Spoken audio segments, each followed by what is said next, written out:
তুমি এখনো যাও নাই? আমার বউ তুই আমি যাইতার কি কইডি ল আমার লগে ল। গোলামের পুত, তোর কি কথা কানে ঢুকে না? তোর কয়বার কইছি আমি তোর মতো বেড়া লগে সংসার করুম না আমি? হ্যাঁ, শরম লজ্জা কিছু নাই? আমার বাপে একটু আগে গাছটা ধাক্কা দিয়ে এসে ঘর থেকে বাইর করলো, এখন আবার আয় বসে এনে কোদু লইয়া যা বাইরে থেকে। আচ্ছা হইছে বুঝছি, রাগ বেশি হয়েছে, ল আমার লগে ল। এই তোর যে গোলামের পুত কইলাম আমি, তোর কি গায়ে লাগে না কথাবার্তা? গায়ে লাগলে সংসার করতাম আমি, তোমার কোনো কথাই আমার গায়ে লাগে না। আর কথা তো হাসাই কইছে, আমার বাপে তো গোলামি ছিল, মানুষের কাছে কাম করতো, নামও আছিল গোলাম হোসেন। তুই আল্লাহর রাস্তা থেকে যা, তোর লগে সংসার আমি করুম না। এটা কোনো কথা? সংসার করতাম আমার লগে? কি করছে আমার দুষ্টা কোন জায়গায় কও তুমি? কি করছস তুই বুঝছ না?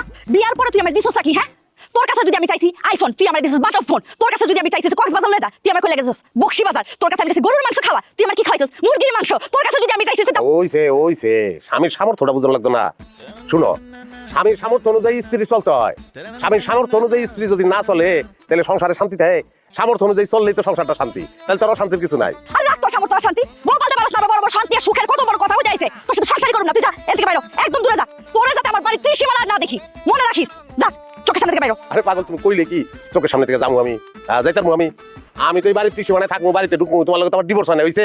ডিভোর্স হয় নাই? ডিভোর্স হইব 3 দিনের মাথায়। তোর আমি ডিভোর্স লেটার পাঠাইতেছি, যা যা এখন। তুমি যদি আমার ডিভোর্স দাও তো সংসার করবো, না দিলেও তোমার লগে সংসার করবো। কথা বাড়াই আছে। হ্যাঁ, ডাল দিয়ে রান্না করবো। তখন ওর থেকে আছে যা, তোরে কেমনে খাই দে তো আমি দেখতাছি। আম্মা রেশমা।